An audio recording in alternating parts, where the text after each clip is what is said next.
is it. Day one.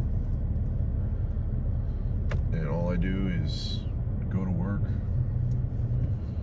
do homework, go to the gym, and play Apex Legends.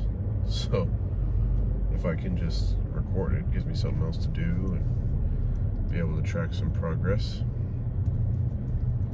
We got chest and tris today.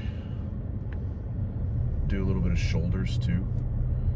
So the way I kind of learned how to train when I first started getting serious, there's a guy who used to work here with me at the gym. His name is Brandon Stoner, and he competed, and he should have got his pro card a few times. He's the best looking human being I've ever seen in my life. And he, gave me some stuff. I can't remember if I paid him for it or not, but he gave me a workout program, and I really liked it. But what I've kind of learned, and what works for me really well, is if I have a chest day, I do primarily chest movements, all incline, always, except for flat bench, and that's just more of an ego thing than anything else, because I like to lift a lot of weight when I can, and I can bench pretty well, so I like to do that. But I'll incline everything, and there will be like one shoulder movement. So on my push days that are chest focused, I'll do all chest, and then one shoulder movement, and then triceps. And then on my push day that's shoulder focused, I'll do all shoulder movements, and then one chest movement, like a fly, like a cable fly or something, and then triceps. So how I've been doing this, and I've been sticking to it pretty good, is it's a push-pull leg split. It's a push chest, pull for thickness, push shoulders, pull for width, and then a leg day to kind of wrap everything up. And I gotta put, people are probably thinking like, oh man, one leg day a week. I train legs 3 days a week or whatever. When I train my legs, I'm sore, like painfully sore, for at least 5 days. I'll be sore to where I can't necessarily walk comfortably for at least 3, and then it starts to wear off, but I still can't press down on my legs because it hurts so bad.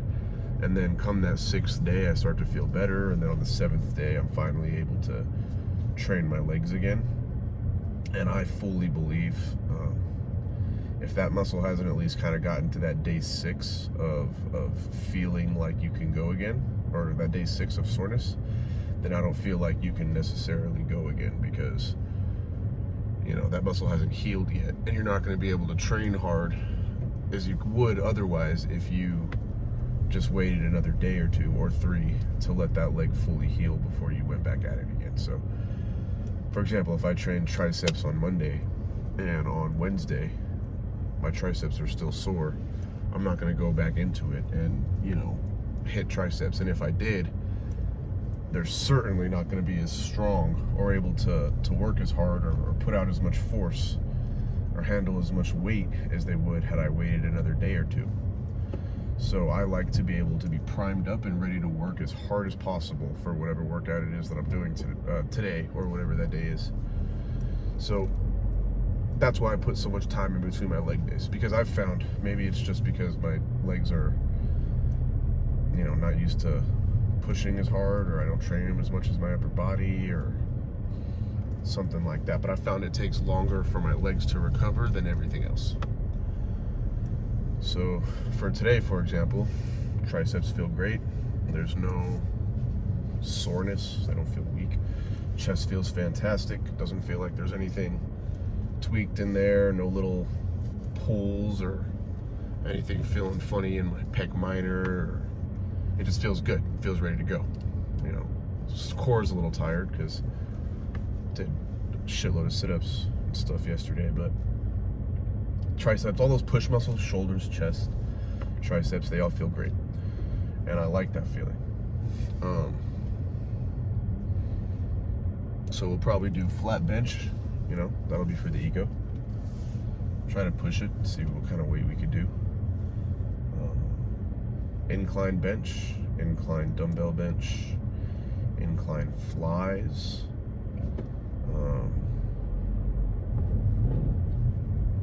I always like mixing in push-ups. That's something my friend Josh, who's in, I think, Northern California now, but he was a big guy when it came to just doing push-ups all throughout the workout. Josh would get like 400 push-ups in during a chest day, and we'd be doing the same movements. And I was a little stronger than Josh was. I could push a little bit more weight than he could, but he looked fantastic. His good chest, he's always veins, and just tall guy, but he was also really strong. And I honestly believe it's because he was always doing his push-ups. So we would get done with the workout. Oh, careful. That's my fault, probably. He would get done with the workout. Hey, look, there's Brian. He didn't see me. So, and in between bench sets or incline sets, he'd bust out 20 push-ups. And by the time he was done, he'd get 400, and he would just be absolutely loaded. So I didn't have anything to mix my pre-workout with, so I got this fancy-ass water. It's Fiji. I'm gonna mix it up, probably, dry scoop it, because I don't feel like ruining the whole water. I don't really like the taste of pre-workout. I've taken, a bunch of different pre-workouts over the years, and it's like, for me, it's not even which one tastes the best, it's which one's like the most tolerable or doesn't taste the worst. I just don't enjoy it. I don't enjoy the taste of pre-workout. I don't enjoy the taste of mixable creatine. I don't really enjoy the taste of protein. It all just tastes like shit to me. But I know what it does, and I know that it works. So for me, I dry scoop it, not because, I'm a psychopath and I just want to fucking inject pre-workout into my veins, but because I genuinely don't like the flavor. And if I just mix it up and take a dry scoop, it's almost like taking a shot of tequila. Like, it's just down, done. Don't even got to worry about it. So whether it's dragon fruit or candy straws or lemonade or whatever the fuck, it always just tastes like ass to me. Give it like 30 minutes to kick in, and then hopefully be able to get some cables so I can get my chest nice and warm before I start doing anything crazy. So I just went and finished shoulder press. I'm not good at recording everything, so I'm not going to record everything, because if I do, I have to stay focused on getting this thing set up before every set and every workout. Doing that can be kind of exhausting. But shoulder press, I worked my way up to 95 for 8. That was pretty heavy. I think my all-time was 105 for about 8 or 10. So 95 for 8, considering where I'm at, kind of restarting things and getting flowing again, isn't too bad. So I thought I'd take this to kind of as an opportunity. I'm doing my lateral raises. I'm taking this as an opportunity to kind of explain how I format my sets. So it's blood and cut style, Dorian Yates blood and cut style training. Again, it's something Brandon gave to me back in the day, which I feel like I understand because I've been doing it for long enough now. What you're trying to do is, there's a lot of warm-up sets, so it looks like a lot of weight. So for example, on my shoulder press, my sets were 1 set of 10, 1 set of 10, 1 set of 5, 1 set of 5, 1 set of 3, 1 set of 2, then 1 set of 6 to 10, and 1 set of 12 to 15. But those last 2 sets were the only working sets. So the first 2 sets of 10 are lightweight, just to get like blood flowing, wake up your shoulders. The second 2 sets of 5, you're slowly tapering the weight up, but keeping your reps low, so you're not wasting a bunch of energy, and you have all your energy on your top set. So 2 sets of 5, kind of tapering up a little bit, tapering up a little bit. That set of 3 is about, I would say, like 90% of my working weight, not my max. So like, if I'm working with 95, it was probably 85 pounds for 3, just to get ready, get the nervous system ready to go heavy. And then I take 95 pounds, which is my top set, my heavy working set, and I'll do 2, and that's just to feel the weight. So I'll do 2 reps with 95, and that'll tell me right away, does that feel good enough? Do I feel strong? Does it feel safe? Or do I need to go up a little bit? So I did 2 with 95, it felt good, it felt heavy. And I knew that if I went, I could do that at least 6 times. So when I took those 95s up, I wasn't shocked by the weight, you know? And it also wasn't too light, because I would hate to get, this is my top set, and I do 85 pounds, and I get 10, and I could have got 15, 17 reps. And that's not heavy enough, in my opinion, to stimulate any kind of real growth. So I do that for everything but warm-ups and like accessory lifts. So every big lift that I'm doing, like right now I'm doing lateral raises, like single arm lateral raises. And I do the same thing. I treat my lateral raises just like I would treat a bench press.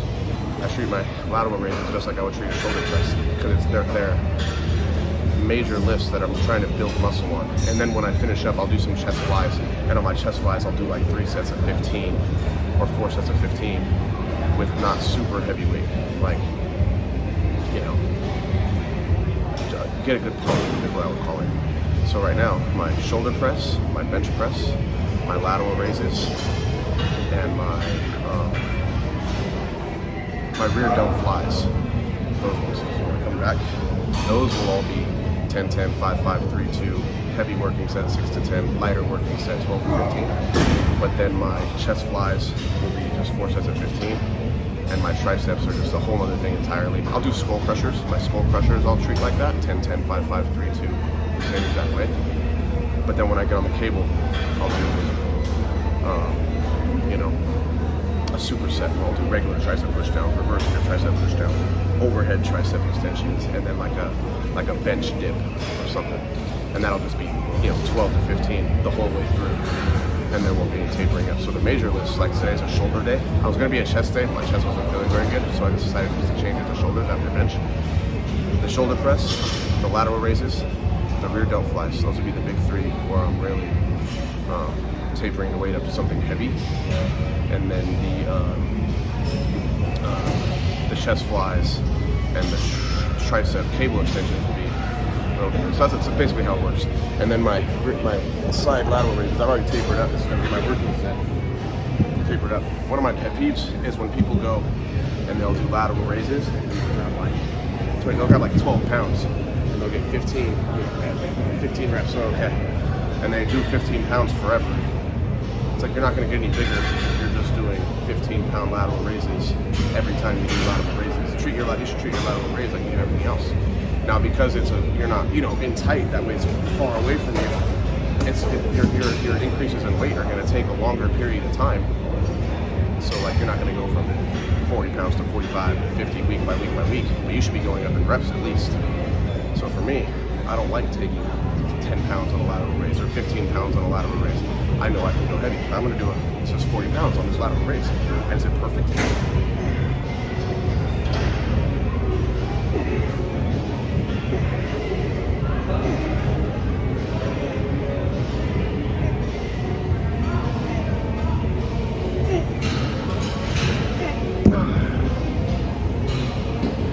It's heavy because I want it to be heavy.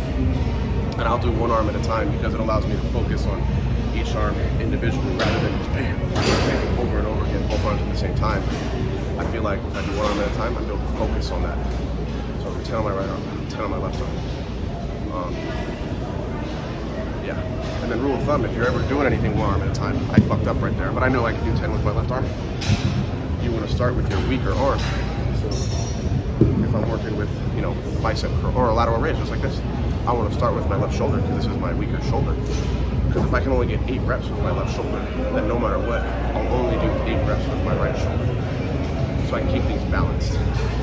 Because if I'm out here and I get 10 with my right arm, 10 good ones, and then I get this left arm and I only get 5, then this arm they start to grow at different rates, and this arm just keeps getting stronger, this one starts lacking. And then there's like imbalances and stuff, which I don't worry about too much anyway, but it's a real deal. So I just got 10 here. And you'll notice at the end I kind of cheat a little bit. I don't care. I'll cheat. I just want to move the weight.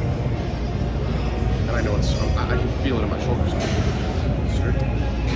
Strong. 4, 5, 6, 7, 8, 9, 10. See, I probably could have went a little heavier, so I will.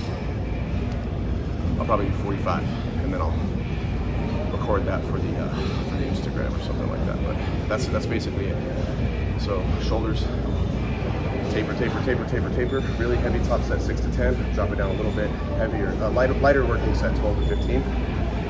And it's only a working set if you fail. So failure I consider a breakdown in form. So if I'm kind of strict, and then I kind of have to, I'll push through failure by doing these. So now I finished all my shoulder movements. I did my dumbbell press, my lateral raises, my reverse flies. And now even though it's a push day, it's a shoulder day, I still do one chest movement. So I'm gonna do chest flies, but it's not the focus. So I'm not gonna focus on doing, building up and taking all that time, tapering up into heavy sets or anything like that. I'm just gonna superset 3 different flies for 3 sets of about 10 to 15 on each one, depending on how good it feels. So I'll do a regular fly, I'll do like a press, like almost like a dumbbell press with the cables, and then a high fly where I'm flying across the top of the chest with my elbow, kind of up here.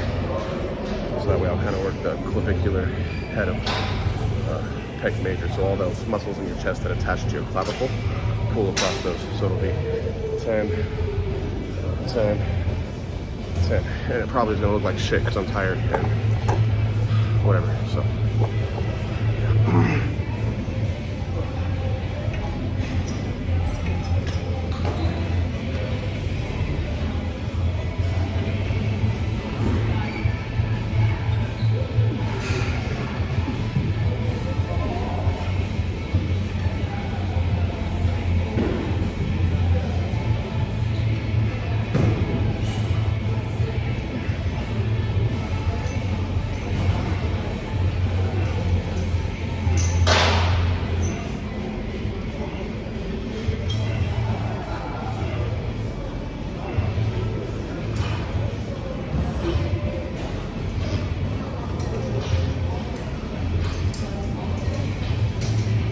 Oh, and then kind of flying across the top of the chest, high elbows.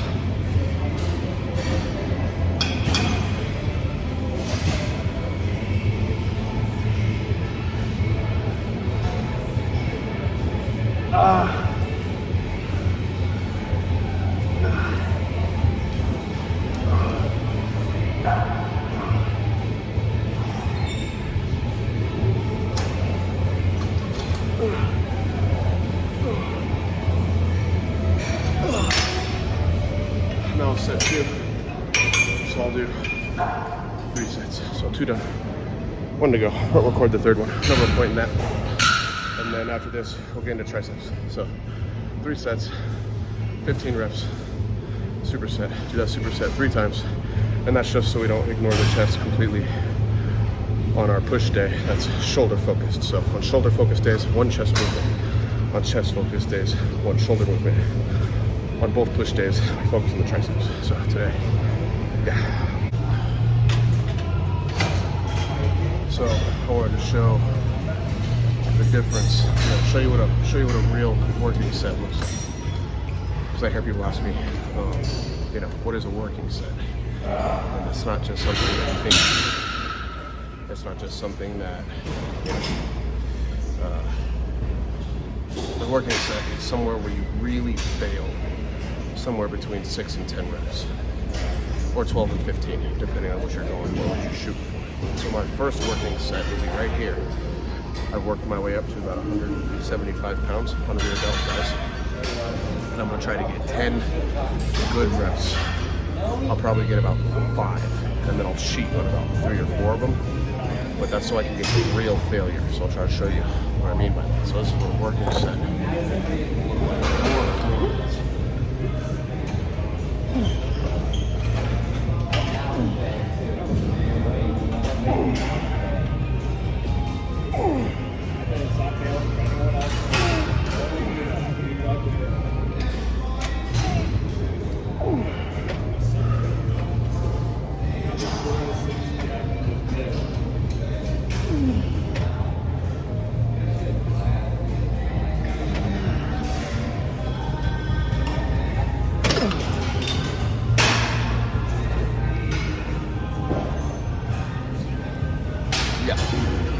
that's real failure. And now we'll back off a little bit. Same exercise, 12 to 15 reps. If it's too easy, once I get to around 9 or 10, which I'll be able to feel then I'll slow it down a little bit, feel it a little more, make it hard, so I can make sure I fail somewhere between 12 and 15.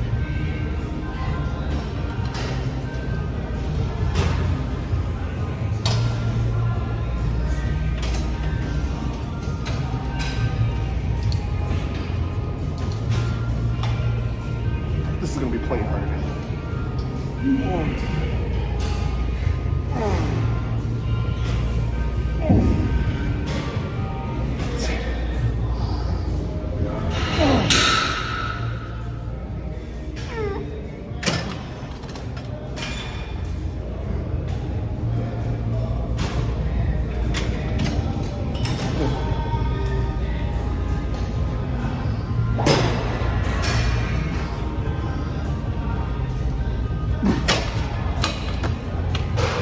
That's good shit.